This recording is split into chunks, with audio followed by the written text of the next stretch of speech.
Hey there guys, gals and non-binary pals. I am recording this immediately after the previous vlog, as you can tell by nothing having changed. So I've been playing Dragon Age Inquisition. I have my PS4 up in my bedroom, because I'm sleeping on my own at the moment. I physically can't sleep with somebody else, and I'm not sleeping very much.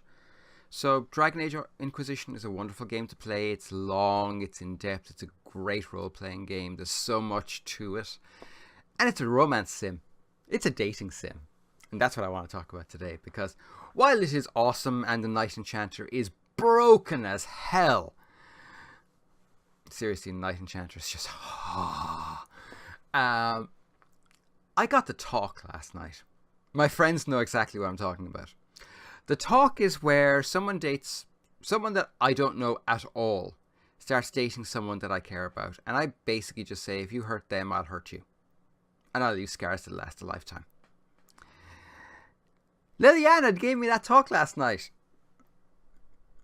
Apparently, it looks like I'm going to be dating Josephine, which in fairness is not surprising because I'm pretty sure I've dated a real world Sarah in the past, and I have no wish to go back to that level of crazy ever again. Sarah is just... woohoo. And yeah. Now, and Josephine is educated and graceful, well-spoken, pretty cute. I wish she didn't wear that much gold because it kind of brings back Trump to my mind constantly. But she's pretty awesome, and it does lead to Liliana giving you the talk. I'm surprised she didn't pick my character up by the collar, hold her against a wall, and say, if you hurt my friend, I'll hurt you. Although she does figuratively do that. Because, it's like... basically, it's a whole me, Josephine, me, don't hurt her, me. I will tear the Inquisition apart to get you back if you do. Pretty much, that's what happens. Because the implication of the end of the conversation is very much, and if you fuck my friend over, I don't care if you're the Inquisitor and it dooms the world, I'll make you pay. I liked it. I really liked it. I've never been on the receiving end of the talk. Not many people are quite as belligerent as I am. But it was a novel experience for me to be on the receiving end of the talk. And I really liked it. I mean, I'm just loving that game in general. And I don't love the limited options for romance for a female character. Especially a female elf. Because I'm playing an elf mage. And... I'm loving her. I'm going to be doing a Let's Play of it for this channel in the future. I'm thinking of doing the trilogy. I'm thinking of doing Dragon Age Origins, Dragon Age 2, and then Dragon Age Inquisition back to back. Because they are spectacular games. They're BioWare games before BioWare went... and I really, really love them. And they're the kind of game that suits a Let's Play. Because most of the speech, like... one of the problems I have with like some games is you'll have speech randomly cutting in constantly, which makes the Let's Play very difficult, because with a Let's Play, especially the type I do, I like to talk about what I'm doing, what's going on in the world, and I like to talk about my personal insights into a game. Souls lore being a perfect example. With Souls lore, I like to talk about it as I go along and try and figure out the lore and figure out what the connections are. I'm often wrong, but that said, I don't really think anybody has gotten it right anyway, because I'm pretty sure Miyazaki-san couldn't keep it quiet if someone did. Dragon Age doesn't quite have that, because in some ways, like Skyrim, the lore is in the game in books. Unlike Skyrim, there aren't a stupid number of books in the game. There aren't.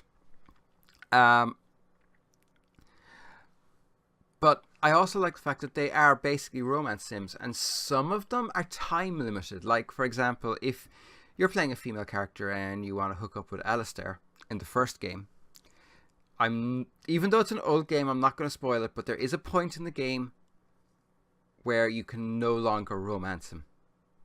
Period. The party composition changes, and that's it. I like that there are those limits put in place. I like to a degree.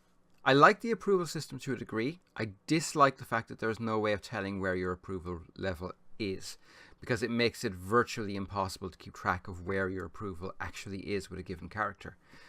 And because I have a tendency to play in Dragon Age, I have a tendency to play pure paladin,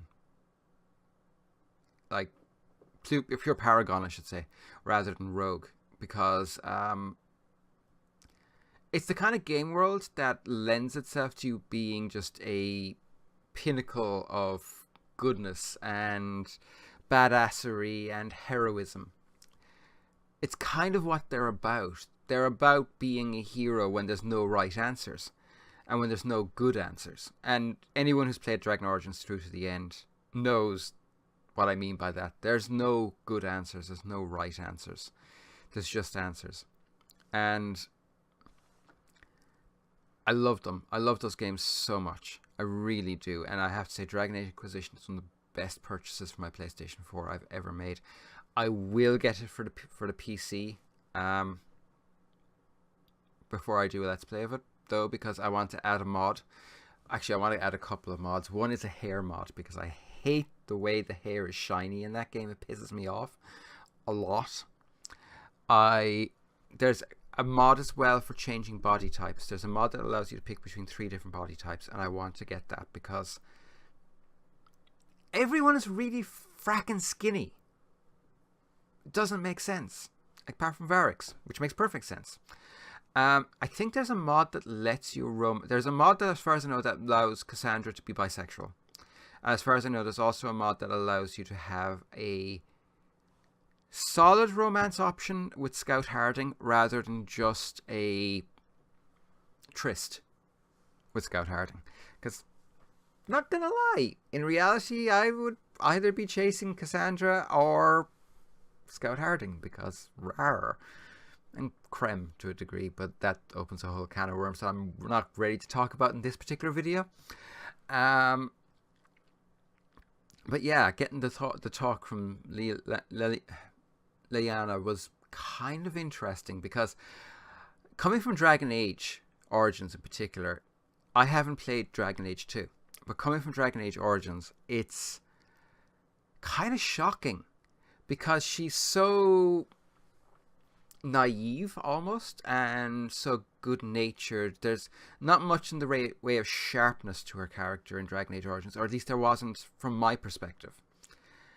And then you come into Inquisition, and she's a fracking badass. I mean, she's the Inquisition spy master, and she's a really good spy master. And genuinely does come out with a few things along the way that kind of, you're sitting there going, is that the same character? Really?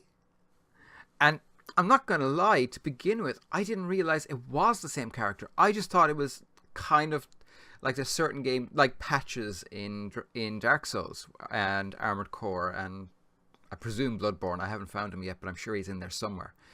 That, you know, there's this one character who's basically the same character, but it's a different character. Except in the case of Dark Souls, but yeah, anyway. I thought for the longest time maybe it was a different character with the same name and model as fan service, which makes me wonder where Morrigan is. But yeah, I'm sure if there's fan service, she'll show up eventually. But yeah, it was kind of surprising to me that she was the same character, and then very gratifying when I realized she was the same character, and I started finding out the story of the left and right hands of the Divine, Cassandra and Leliana, and what they represented to the Chantry. Suddenly her character made perfect sense, and her nature made perfect sense, and a lot more of that world made sense, because while it is a world that is very lore rich, and a lot of that lore is spelled out, there are mysteries. Quite a few mysteries, in fact. And having just a little one drip-fed to you gradually in the story of Leliana and Cassandra is kind of interesting. It's kind of fun. Dragon Age is a lot of fun. Which reminds me, I need to turn Vivian into a godless murder machine. So, as far as I can tell, she has the Knight Enchanter subclass, and the Knight Enchanter is broken as hell. So I'm going to completely respec my characters now, I think, later on today, because I'm not quite happy with them, especially now that I've got Knight Enchanter. Storm Mage is fun, but I need some damage over time stuff so I can keep mounting up charges. Yes, I'm that evil. Anyway, I'm going to call it a day here. I will be back again on Saturday with something. Stay a while. The world building series, I'm working on it still. I've got quite a bit of work done on it, actually, but it's not ready. And when it is ready, I will launch it straight away. But it's one of those shows, it's kind of like getting ready to bring Stay a While back in the first place. I wanted to have a nice place down there to record with a nice backdrop and something interesting for you to look at other than my ugly mug. And world building is similar. I'm having to learn a few new skills for it. I want to actually finally create a decent intro. And there's bits and pieces. It's probably going to be after Christmas before it launches, but it is coming. So have a great day. Be good. Have pizza. Have pizza. It's a Thursday. Have pizza. Bye.